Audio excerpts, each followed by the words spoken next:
بسم الله الرحمن الرحيم.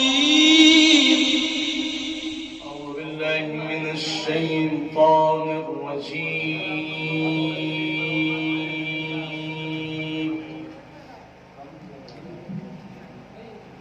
بسم الله الرحمن الرحيم.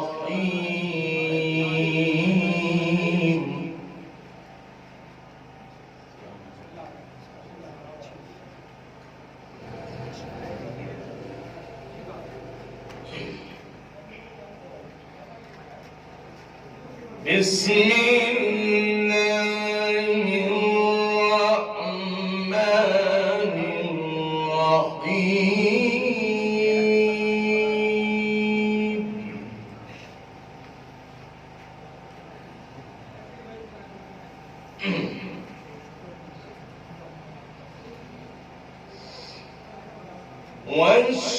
والشمس وضحاها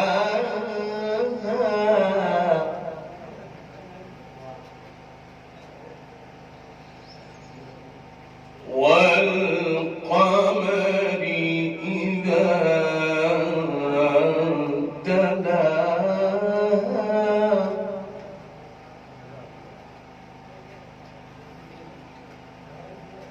والنهار إذا جلاها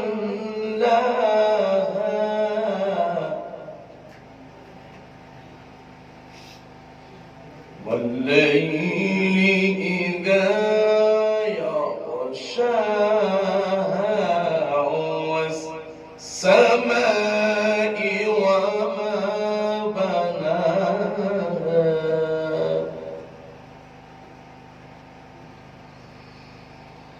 والأرض وما طهاها ونفس وما سواها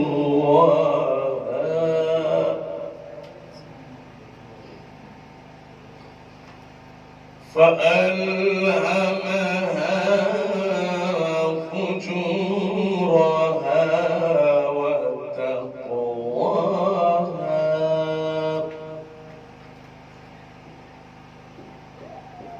قد أفلح من زكاها وقد خاب من دساها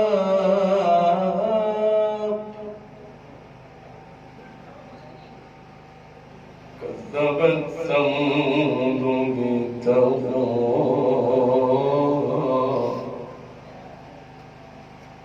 إذ انبعث أشقاها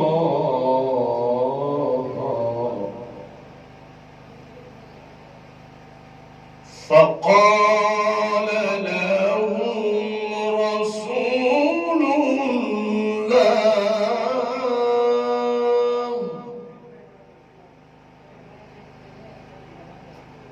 فقال لهم رسول الله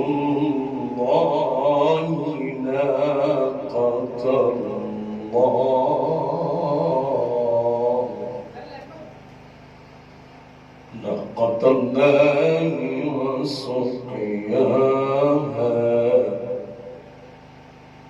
فكذبوه فعقروها فدمدم عليهم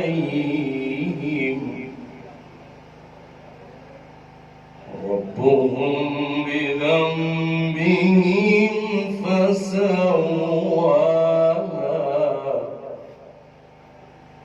ولا يخاف عقباها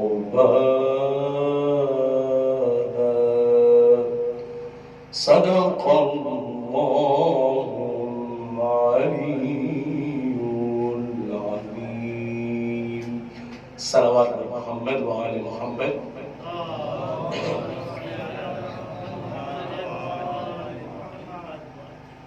ایک اور صلوات کا سہارا دیں.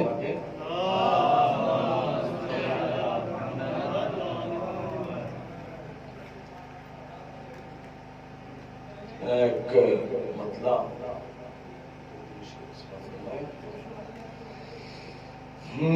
جس کے سینے میں خدا الفتح حیدر رکھ دے،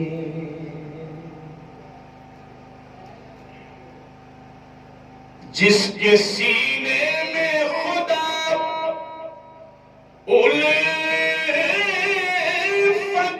حیدر رکھ دے، وہ اگر چاہے تو کوزے میں سمندر رکھ دے، وہ اگر چاہے تو کوزے میں سمندر رکھ دے۔ اور یہ شعر کیسے حسنین ہوئے دوش پیمبر پسوار، کیسے حسنین ہوئے دوش پیمبر پسوار، کوئی نظروں میں مدینے کا وہ منظر رکھ دے، کوئی نظروں میں مدینے کا وہ منظر رکھ دے، کوئی نظروں میں مدینے کا وہ منظر رکھ۔ اور یہ شریف خاص دیکھیں، ٹھوکریں خود ہی سنبھالیں گی نجف تک مجھ کو۔ ہندوستان میں رہتے ہوئے محسوس کریں یہ شعر، جیسے آپ ہندوستان میں بیٹھے ہیں۔ ٹھوکریں خود ہی سنبھالیں گی نجف تک مجھے کو، ارے جس کا جی چاہے میری راہ میں پتھر رکھ دے، جس کا جی چاہے میری راہ میں پتھر رکھ دے۔ صلوات پڑھیں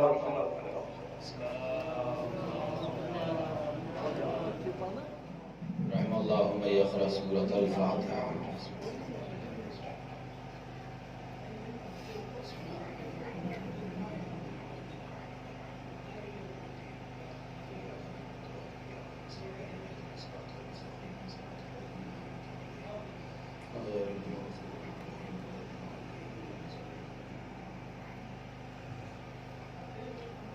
لا حول ولا قوة إلا بالله العلي العظيم۔ أعوذ بالله من الشيطان اللعين الرجيم، بسم الله الرحمن الرحيم۔ الحمد لله الذي اسمه دواء وذكره شفاء وطاعته غنى، الذي ولي المؤمنين وغاية آمال العارفين وغياث المستغيثين، ثم الصلاة والسلام على سيد الأنبياء والمرسلين وخير المبشرين والمنذرين، سيدنا ونبينا مولانا مولى الكونين جد الحسن والحسين أبي القاسم محمد، اللهم صل على ثم الصلاة والسلام على أهل بيته الطيبين الطاهرين المعصومين المعصومين المظلومين ولعنة الله على أعدائهم أجمعين من يومنا هذا إلى قيام يوم الدين. أما بعد فقد قال الله تبارك وتعالى في القرآن الكريم: بسم الله الرحمن الرحيم. هو الذي بعث في الأميين رسولا منهم يتلو عليهم آياته ويزكيهم ويعلمهم الكتاب والحكمة. صلوات پڑھ دے محمد والے محمد. آپ حضرات سے التماس سے ایک مرتبہ سورہ حمد اور 3 مرتبہ سورہ اخلاص کی تلاوت فرما کر مرحوم ماسٹر ابن حسن کربلائی، ابن محمد تقی مرحومہ اور دیگر مرحومین، اور اسی طریقے سے مرحوم حسین بانو بنت رونق حسین کی روح کو حساب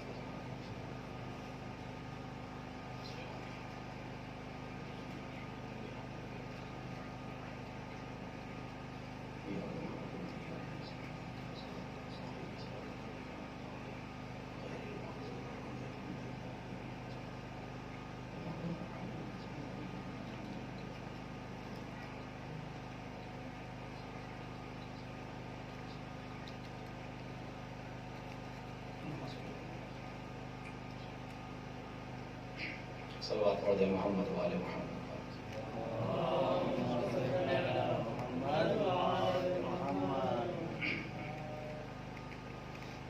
عزیزان گرامی قدر، محترم اور معظم مومنین کرام،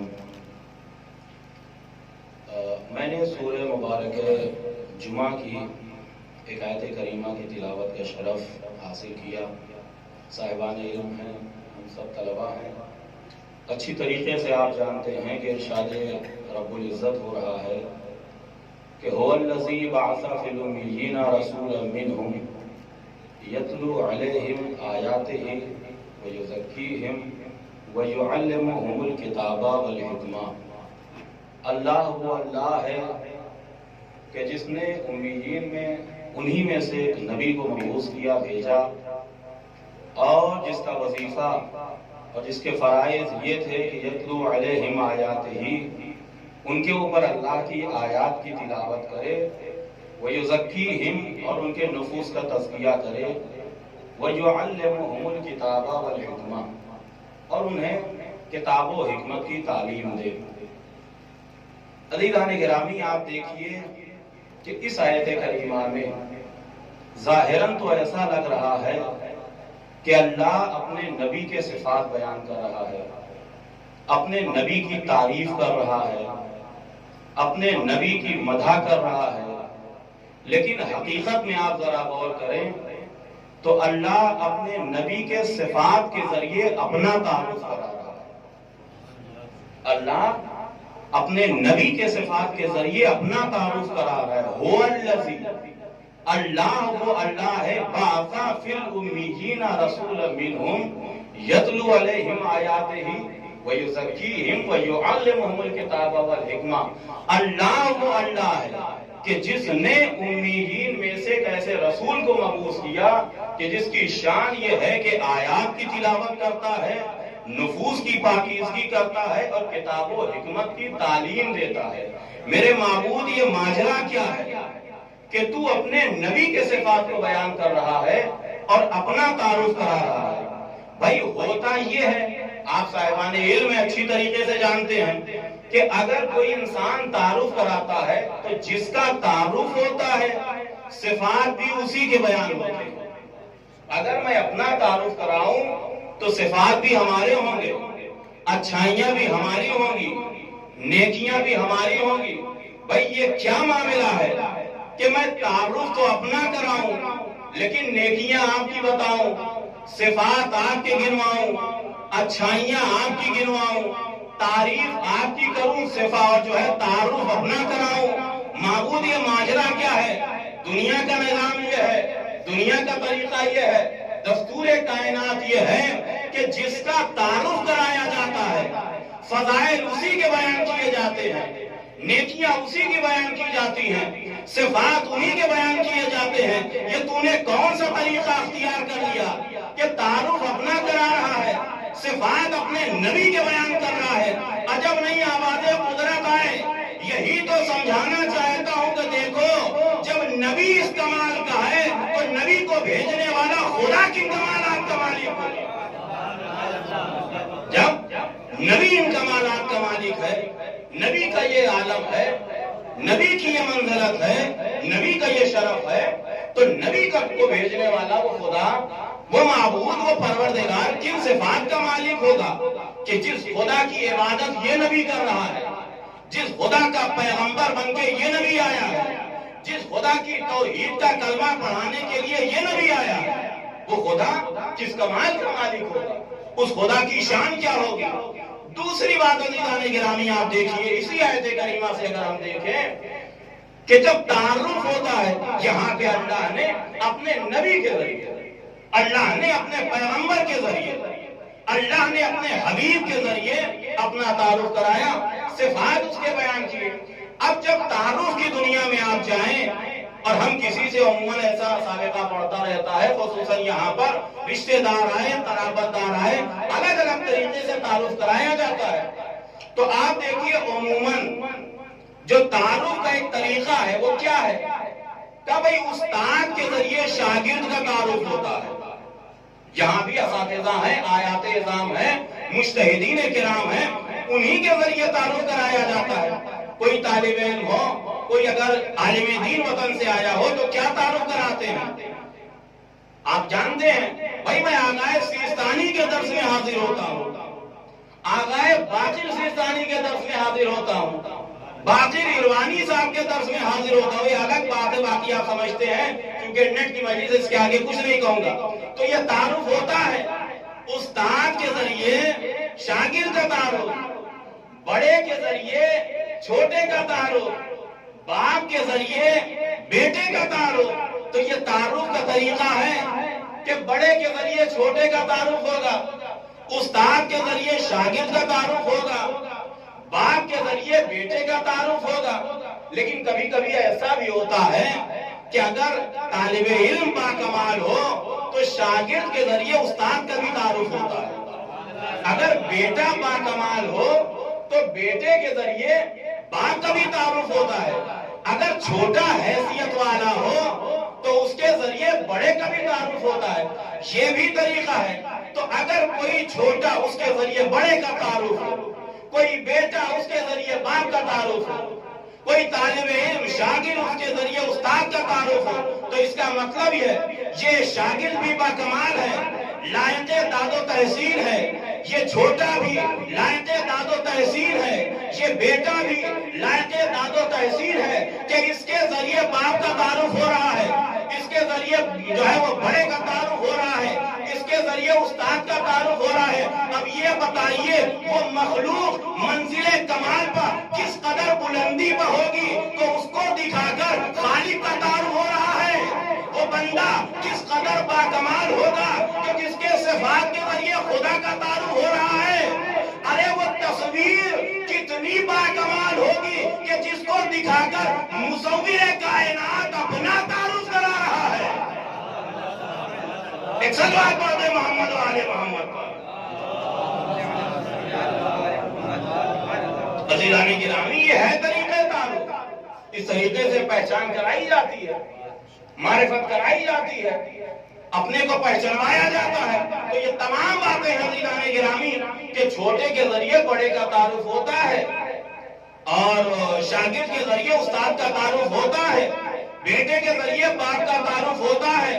اور میں نے تو عام زبانوں سے نہیں، معصوم زبان سے بھی یہ تعارف دیکھا کہ جب ایک بیت میں چادر کا بیت بنا، پوچھنے والے نے پوچھا یا رب ومن تحت الکسا، پروردگار چادر میں کون ہے؟ تو تعارف یہی تو ہوا، ہم فاطمہ و ابوہا و بالوہا و بنوہا،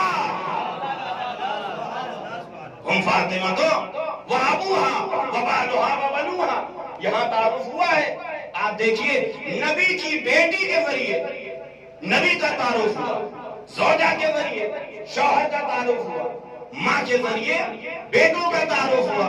بھائی یہ بھی ہو سکتا تھا کہ اس میں نبی کی بیٹی ہے، اس میں امام کی زوجہ ہے، اس میں 2 اماموں کی ماں ہے، لیکن نہیں، ایسا تعارف نہیں ہوا. کہ اس میں فاطمہ ہے، فاطمہ زہرا کے والد ہیں، فاطمہ زہرا کے دونوں معصوم شہزادے ہیں. معبود یہ کیا ہوا؟ وہ والا طریقہ اختیار کر لیتا. عجب نہیں آوازیں قدرت آئے کہ جو رشتوں سے پہچانے جائیں وہ اور ہوتے ہیں، جن سے رشتے پہچانے جائیں اسے فاطمہ کہتے ہیں. جن سے رشتے پہچانے جائیں وہ اور ہوتے ہیں، لیکن جن سے رشتے پہچانے جائیں وہ فاطمہ زہرا. رشتوں سے جو پہچانے جائیں وہ اور ہوتے ہیں. تو یہ ہے مقام سیدہ، یہ ہے مقام فاطمہ زہرا. اور یہ پورا واقعہ اب آپ کی نظروں کے سامنے ہے، آپ پڑھتے ہیں، بہترین طریقے سے اس کو نبھاتے ہیں. تو یہ چادر تطہیر کا واقعہ آپ دیکھیے. میں ایک خاص نقطے کی طرف آپ کو لے کے جانا چاہتا ہوں. یہ شروعات کہاں سے ہوئی؟ کا شروعات اسی وقت ہوئی کہ جب نبی خدا آئے، اپنی بیٹی کے گھر آئے. وہ بیٹی کے جسے ام ابیہا کا خطاب دے چکے ہیں، اے بیٹی فاطمہ انی لاجدو فی بدنی ذوفا، اے بیٹی فاطمہ میں اپنے بدن میں ذوف محسوس کر رہا ہوں. بیٹی لاؤ چادر مجھے اڑا دو، میں تھوڑا آرام کر لوں، میرا ذوف بدن دور ہو جائے.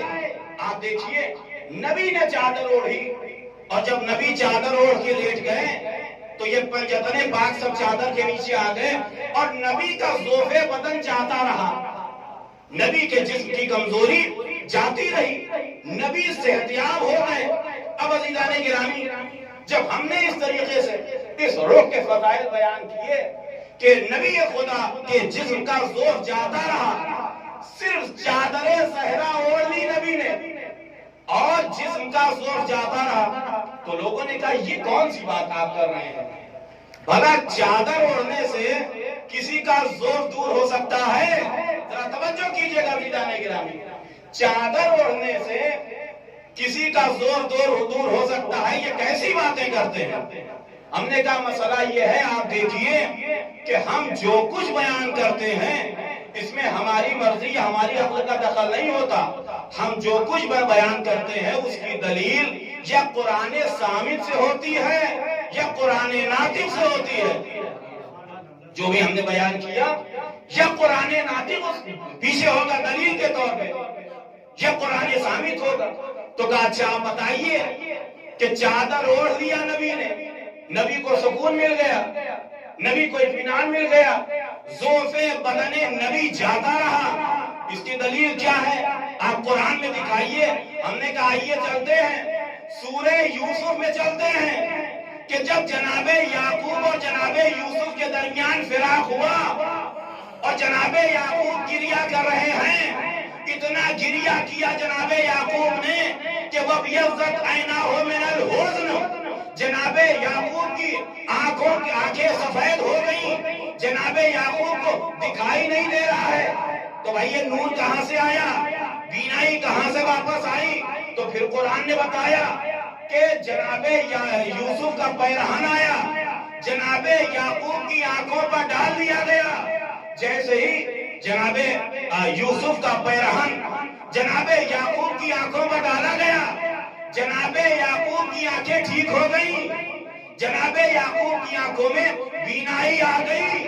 تو بھائی دنیا والوں سمجھ لو، اگر پیراہن یوسف یعقوب کی آنکھوں میں بینائی دے سکتا ہے تو چادر زہرا ذوف بدن نبی کو بھی دور کر سکتی ہے. چادر زہرا بھی ذوف بدن نبی کو دور کر سکتی ہے. ہاں پر فرق یہ ہے کہ جس طریقے سے ہر کرتا، ہر پیرہن نابینے کو بینائی نہیں عطا کر سکتا، لیکن اگر پیرہن یوسف ہو تو آنکھوں کو صحیح کر سکتا ہے. اسی طریقے سے ہر چادر ذوف کو نہیں دور کر سکتی، لیکن چادر تطہیر ہو تو ذوف کو دور کر سکتی ہے. چادر تطہیر اگر ہو تو ذوف کو دور کر سکتی ہے. ایک صلوات پڑھ دے محمد و آل محمد پر.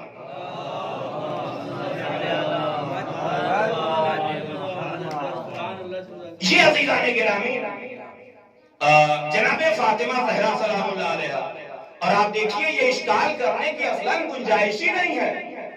ارے جس کی جو شخصیت، جو نبی کی ذات اتنی قابل اعتبار ہو اور طاقتور ہو کہ اس کے ہاتھوں پر اگر سنگریزیں آئے تو بولنے لگے، اس کی بیٹی ام ابیہ کا خطاب پانے والی بیوی اگر اس کی چادر نبی اوڑھ لے، ذوف بدن جاتا رہے، تو اس میں کوئی قباحت نہیں ہے. عقل سے بالکل یہ بات دور نہیں ہے. اور عزیزان گرامی آپ دیکھیے کہ اس طریقے کی باتیں جو ذہن میں آتی ہیں وہ وجہ یہ ہے، اس کا سبب یہ ہے عزیزان گرامی کہ پوری دنیا میں آج جو اس قدر بد عقیدگی پھیلی ہوئی ہے، اور یہ مسلمان، ایک صلوات پڑھ دیں محمد و آل محمد.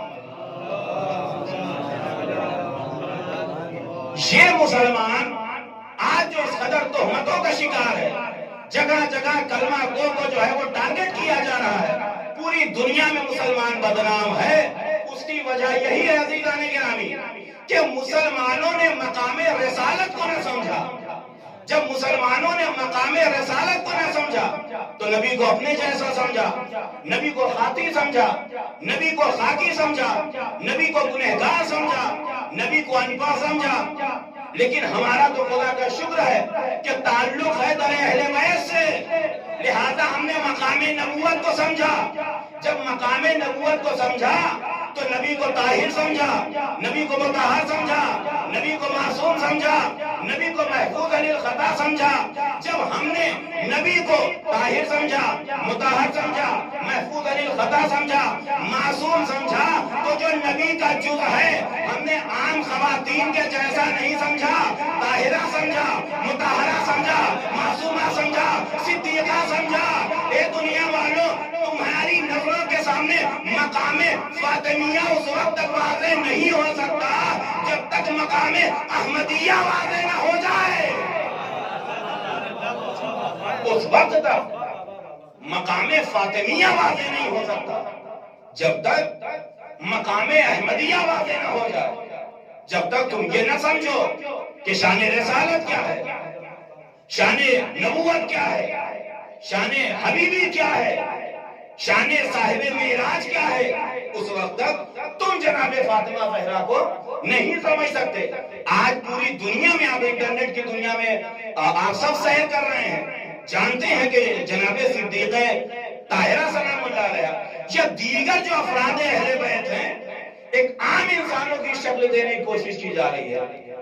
اور اس کی وجہ یہی ہے کہ جو عقیدہ کاملہ ہونا چاہیے رسالت و نبوت کے اوپر، وہ مسلمانوں کا نہیں ہے. ایک عام انسان کے طریقے سے نبی کو سمجھا، لہذا جو نبی کے گھرانے والے ہیں ان کو بھی عام انسان کی طریقے سے سمجھا.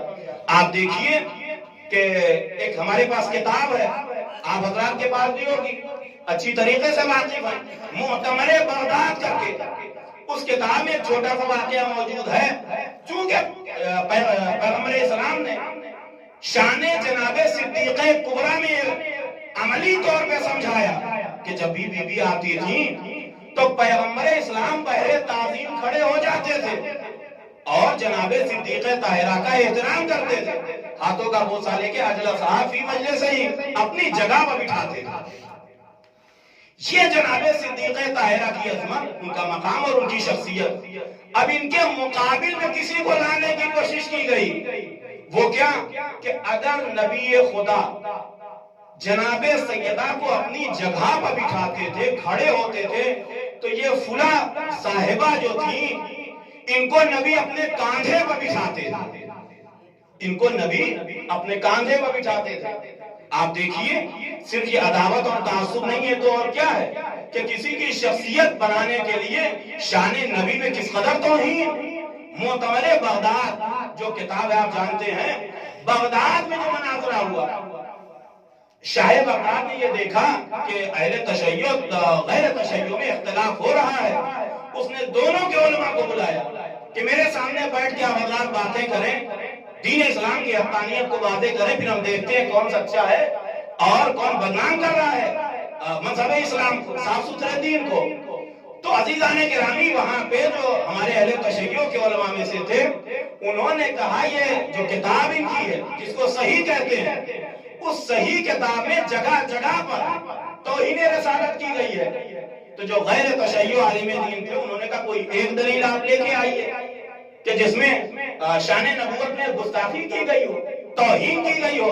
تو ہمارے جو عالم دین تھے انہوں نے اسی حدیث کو لا کے پیش کیا۔ بخاری میں 4 مقام پر یہ حدیث موجود ہے کہ نبی اپنی ازواج میں سے ایک زوجہ سے بہت زیادہ محبت کیا کرتے تھے، اتنی زیادہ محبت کہ ان کو اپنے کاندھے پر بٹھا کر ڈھول اور تماشے کی محفلوں میں سیر کرانے لے جاتے تھے۔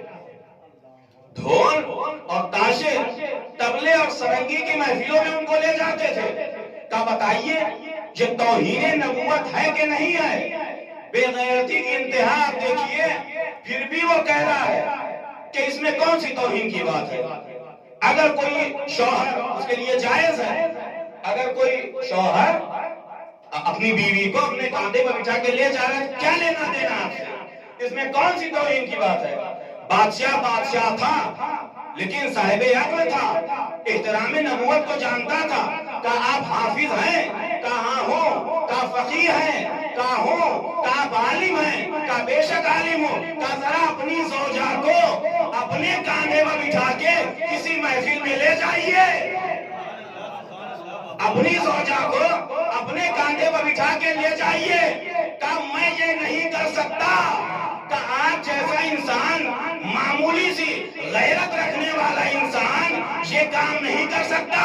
جو پیکرے حیا ہو، پیکرے غیرت ہو، جس کے سر پہ اللہ نے انکا لعلی خلق عظیم کا تاج رکھ دیا ہو، وہ نبی یہ کیسے کر سکتا ہے؟ ایک سلوات پڑھ دے محمد والے محمد۔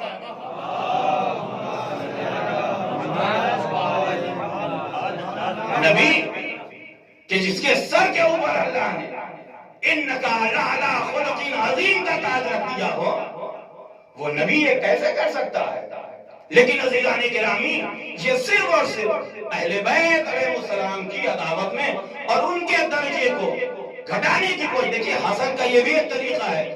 ایک مرتبہ یہ ہے کہ کسی سے کسی کو حسد ہوتا ہے تو اپنے آپ کو وہاں تک پہنچانے کی کوشش کرتا ہے، لیکن حسد کی ایک ذلیل ترین قسم یہ ہے کہ آپ وہاں تک نہ پہنچیں، اس کو کھینچ کے اپنے برابر کرنے کی کوشش کریں۔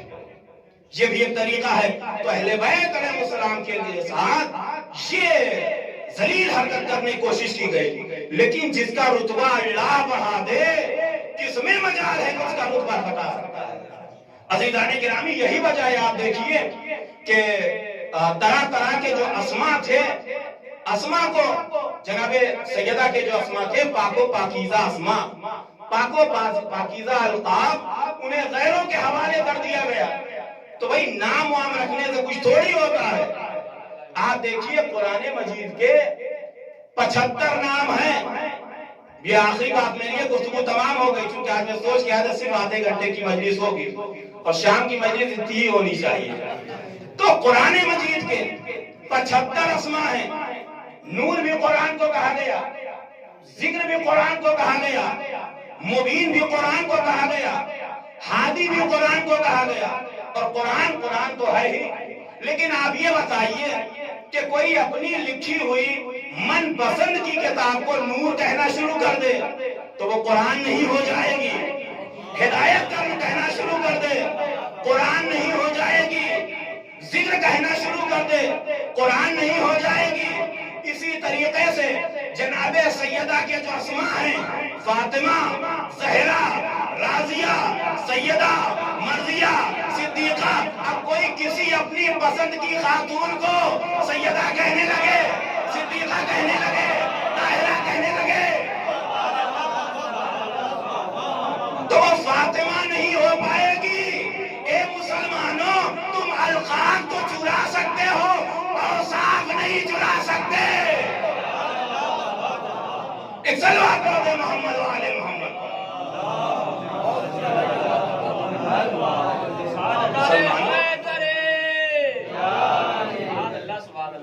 مسلمانوں القاب چنا سکتے ہو اور صاف نہیں، تو یہ حادثہ بھی پیش آئے. ایک سلوات پڑھ دے محمد والے محمد.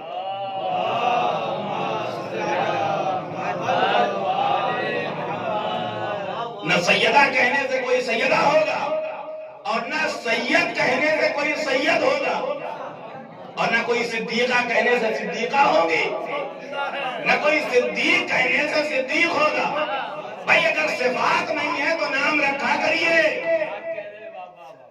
صفات اگر نہیں ہے تو نام رکھا کریے، اس سے کچھ نہیں ہونے والا ہے. آپ دیکھیے کیا ہے مقام سیدہ، کیا ہے مقام طاہرہ، کون ہے جو ان کی عظمت، ان کی شخصیت اور ان کی منقبت کو در کر سکتا ہے. امام حسن کہتے ہیں، آپ دیکھیے معصومین علیہ السلام کی جو سیرت ہے اس کو دیکھیے تو واقعی اگر اللہ توفیق دے غور کرنے کی تو کیسی کیسی نورانیت ان کے اندر سے ظاہر ہوتی ہے. امام حسن کہتے ہیں کہ میری والدہ پوری شب جمعہ بارگاہ خداوندی میں کھڑی ہو کے عبادت خداوندی کرتی تھی، اور جب دعا کرتی تھی تو غیروں کے لیے دعا. میں نے پوچھا یا اماں لما لا تدعو لنفسک کما تدعو لغیرک، اے مادر گرامی کیا وجہ ہے جس طریقے سے آپ غیروں کے لیے دعا کرتی ہیں آپ اپنے لیے دعا کیوں نہیں کرتی؟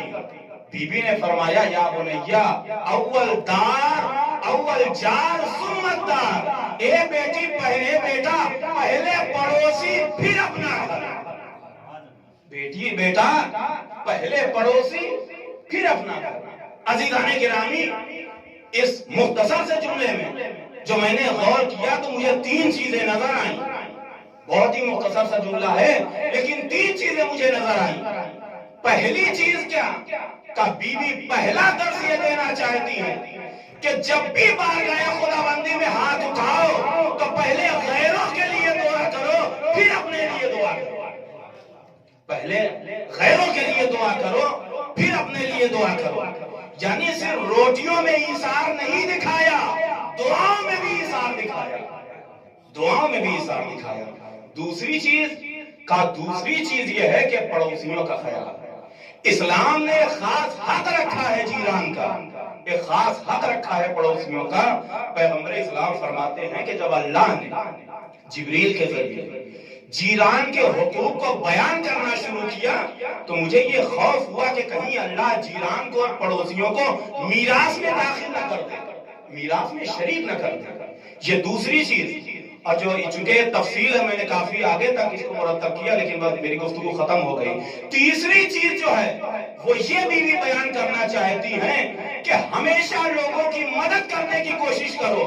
اگر درہم و دینار طاقت و قوت سے کسی کی مشکل کشائی نہیں کر سکتے تو بارگاہ خداوندی میں دعا کے ذریعے اس کی مشکل کشائی کرو. بارگاہ خداوندی میں ہاتھوں کو بلند کرو، دعا کر کے اللہ کی بارگاہ میں دعا کرو کہ پروردگار اس کی مشکل کشائی فرمائے. تو یہ تیسرا درس جو اس مختصر سے جملے مجھے ملا وہ یہ ہے کہ بارگاہ خداوندی میں ہاتھ اٹھا کر دوسروں کے لیے، غیروں کے لیے جو مشکلات پریشانیوں میں مبتلا ہیں ان کے لیے اللہ کی بارگاہ میں دعا کرو. یہ ہے جناب صدیقہ طاہرہ جس کا یہ مزاج ہو، جس کا یہ کردار ہو، جس کی یہ سیرت ہو کہ پوری شب کھڑے ہو کے اللہ کی عبادت کرنے کے بعد دعا بھی کریں تو غیروں کے لیے، دوسروں کے لیے. کون سا ایسا وقت مسلمانوں پہ آ پڑا کہ اس قدر ظلم ڈھایا کہ اسی بی بی کو، اسی مخلصہ بی بی کو، اسی صدیقہ بی بی کو یہ مرثیہ پڑھنا پڑ گیا کہ سبت علیہ مصائب لو انہا سبت علی الایام سرنا لیالیا. اے بابا آپ کے بعد اس قدر مصیبت ہمارے اوپر ڈھائی گئی کہ اگر یہ دنوں پہ ڈھائے جاتے تو یہ دن تاریک شبوں میں تبدیل ہو جاتے. کیا وقت آ گیا تھا. عزیزان گرامی آپ دیکھیے اس کے پہلے بھی آپ نے جو ہے وہ محسوس کیا، سنا کہ انسان کے جسم پر اگر تلوار کا زخم لگ جائے تو مندمل ہو سکتا ہے، علاج ہو سکتا ہے، لیکن اگر دل پہ کوئی زخم لگ جائے تو بڑا درد دیتا ہے، بڑی تکلیف دیتا ہے. عزیزو یہی تو وجہ تھی کہ جب صدیقہ کائنات جو ہے وہ دربار سے واپس آئیں، امیر المومنین اپنے گھر میں تشریف فرما ہیں، لیکن جب بی بی گھر میں داخل ہوئی تو بے ساختہ آنکھوں سے اشک جاری ہو گئے.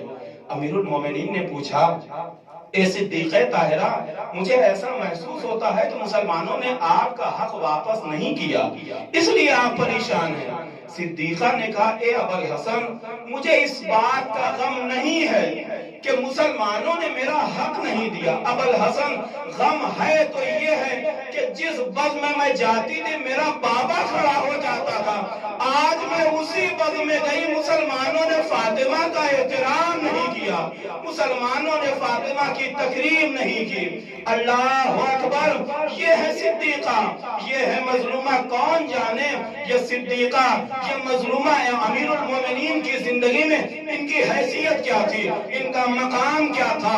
عزادارو آپ جانتے ہیں کہ امیر المومنین جناب صدیقہ طاہرہ کے بعد اکیلے ہو گئے ہیں، یہی وجہ ہے کہ جب امیر المومنین صدیقہ طاہرہ کو دفن کر چکے اور اس کے بعد جب مٹی ڈال کے آپ بیٹھے ہوئے ہیں تو اس قدر چیخ چیخ کے رو رہے ہیں کہ اپنا پرایا ہر ایک کی آنکھوں میں اشک آ چکے ہیں۔ جناب ابن عباس قریب آئے، امیر المومنین کے ہاتھوں کو پکڑا، سہارا دے کے خانے زہرا میں آئے۔ عزیزوں وہ پہلا وقت تھا کہ اس کے پہلے جب امیر المومنین باہر سے مظلومانہ صورت میں گھر میں آتے تھے تو زہرا آگے بڑھ کے علی کو سہارا دیتی تھی، لیکن آج علی روتے ہوئے آ رہے ہیں، کوئی علی کو سہارا دینے والا نہیں ہے۔ اللہ اکبر، عزاداروں یہ غم میرے مولا پہ اس قدر پہاڑ کے مانند ٹوٹا ہے، اس کا تصور تو ہم کر نہیں سکتے۔ یہ میرے مولا کا دل جانتا ہے، یہ علی ابن ابی طالب کا دل جانتا ہے۔ عزاداروں ایک چھوٹا سا واقعہ پڑھ کے میں اپنی گفتگو کو تمام کرتا ہوں۔ عزاداروں آپ نے سنا ہوگا آیت اللہ العظمیٰ محمد رضا گلپائیگانی، ان کے جو ہے وہ دفتر میں، ان کے مرکز میں ایک خطیب احمد الکافی نام کا ایک خطیب، وہ یہ بیان کرتا ہے کہ ایک مرتبہ جب یہ ایام فاطمیہ کا زمانہ آیا، ایک محب، ایک چاہنے والا، ایک مولا کا عزادار بارگاہ امیر المومنین میں آیا۔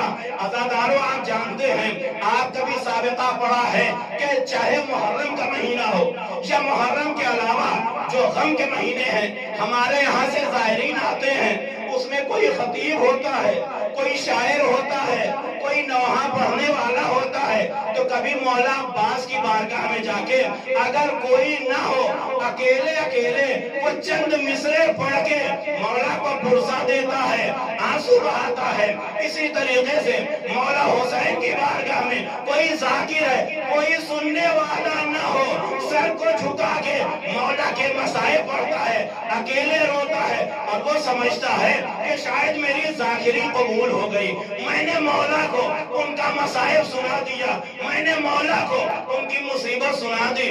اسی طریقے سے ایام فاطمیہ تھے، ایک مرد مومن تھا جو شاعر بھی تھا، امیر المومنین کی بارگاہ میں آیا اور آنے کے بعد کہا اے مولا، جب بھی کوئی انسان کسی عظیم بارگاہ میں جاتا ہے میرے آقا تو کوئی نہ کوئی ہدیہ لے کر جاتا ہے، لیکن اے مولا آپ کائنات کے امیر ہیں، میں فقیر ہوں، میں آپ کے لیے کیا لاتا، یہ تو بے یدن خالیہ، میرے مولا میرا ہاتھ خالی ہے، میں کچھ لے کے نہیں آیا، لیکن اے میرے مولا آپ نے مجھے فن عطا کیا ہے، میں آپ کے در کا شاعر ہوں، آپ کی مصیبتوں کو بھی بیان کرتا ہوں، آپ کے فضائل کو بھی بیان کرتا ہوں، اے میرے مولا میں 2 مصرے آپ کی مصیبت کا کہہ کے لایا ہوں، وہ مصیبت جو وقت شہادت زہرا آپ کے اوپر پڑی، مولا 2 مصرے لے کے آیا ہوں۔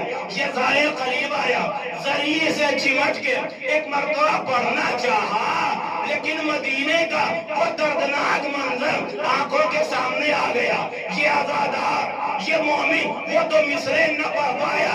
عزاداروں وہ وقت آیا کہ رونا شروع کر دیا، ہچکیاں بند گئی، واپس پلٹ آیا، دروازے کو بوسہ دیا، اپنے حجرے میں آیا، کمرے میں آیا، ابھی تھوڑی دیر ہوئی تھی کہ کیا دیکھا، اول مظلوم علی بن ابی طالب خواب میں آئے ہیں، کہا اے میرے چاہنے والے، اے بی بی زہرا کے عزادار، تو وعدہ کر کے آیا تھا، 2 مصرے سنائے گا، بتا دو وہ مصرا کیا ہے، وہ مصرا کی کیا ہے، سنا دے۔ کہے میرے مولا ارے وہ مصیبت یاد آ گئی، میں مصرے نہ پڑھ پایا، میں کہوں گا اے عزادار تو مصرے نہ پڑھ پایا، شہادت زہرا کا ارے علی کی نگاہوں کے سامنے زہرا کو اذیت دی گئی، تازیانے لگائے گئے، پہلو شکستہ کیا گیا۔ علی نے دیکھا، عزاداروں جب امیر المومنین نے کہا اے عزادار زہرا اور وہ مصرا کیا ہے، اس نے کہا مولا مصرا پڑھتا ہوں۔ وہ مصرا کیا تھا؟ کہا مولا آپ کی زبانی ہے، کیا مصرا؟ کہا اننی خجلن عند المصطفیٰ، ارے امیر المومنین آپ کی زبانی میں نے نقل کیا، اے پیغمبر اسلام علی آپ سے شرمندہ ہے، اتنا کہہ کے وہ آزادار رونا شروع کرتا ہے، ارے عشقیاں بن گئی۔ مولا نے کہا دوسرا مصرا میں لگائے دیتا ہوں، ارے ماتت الزہرا وانا مازل تو حیا، ارے زہرا مر گئی، علی ابھی بھی زندہ رہ گیا، ارے علی کا کوئی سہارا دینے والا نہیں، علی کا کوئی مونس و یاور نہیں، علی کی مصیبت بٹانے والی زہرا اس دنیا میں رخصت ہو گئی۔ الا لعنت اللہ علی القوم الظالمین وسيعلم الذين ظلموا أي منقلب ينقلبون إنا لله وإنا إليه راجعون رضا بقضائه وتسليما لأمره إلهي بحق الزهراء وأبيها وبعلها وبنيها وسر المستودع فيها وسر المستودع فيها۔ پروردگار تو یہ واسطہ محمد والے محمد کا ہماری اس مختصر سی عبادت کو قبول فرما۔ پروردگار تو یہ واسطہ محمد والے محمد کا جتنے بھی مومنین یہاں بیٹھے ہیں، جتنے بھی مومنین اس مجلس عزائے فاطمی کو سماعت کر رہے ہیں، پروردگار اگر ان کے دلوں میں کوئی بھی کسی بھی طریقے کی حاجت ہے تو اس کو اپنی بارگاہ میں قبول و منظور فرما۔ پروردگار تو یہ واسطہ محمد والے محمد کا جن مرحومین کے اصالِ ثواب کے لیے یہ مجلس منعقد کی گئی، ان کے درجات کو بلند فرما، ان کے گناہوں کی مغفرت فرما، ان کو شفاعت اہل بیت علیہ السلام نصیب فرما۔ پروردگار تجھے واسطہ محمد والے محمد کا ہم کو زیادہ سے زیادہ علوم اہل بیت علیہ السلام حاصل کرنے کی توفیق عطا فرما۔ پروردگار تجھے واسطہ جناب فاطمہ زہرا سلام اللہ علیہ کا خصوصی طور پہ ایک بچی کافی دنوں سے بیمار ہے، جناب زہرا کا واسطہ اس کو شفا عطا فرما۔ پروردگار تجھے واسطہ محمد والے محمد کا ہمارے آخری امام کے ظہور میں تعجیل فرما اور ہم کو اس قابل بنا دے کہ ہم ان کے ناصرین میں شمار ہو سکیں۔ ربنا تقبل منا انك انت السميع العليم برحمتك يا ارحم الراحمین۔ آپ حضرات سے التماس سے ایک مرتبہ سورہ حمد اور 3 مرتبہ سورہ اخلاص کی تلاوت فرما کر مرحوم ماسٹر ابن حسن کربلائی ابن محمد تقی، مرحوم اور حسین بانو بنت رونق حسین اور اپنے دیگر مرحومین مومنین مومنات کی روح کو حساب فرمائیں۔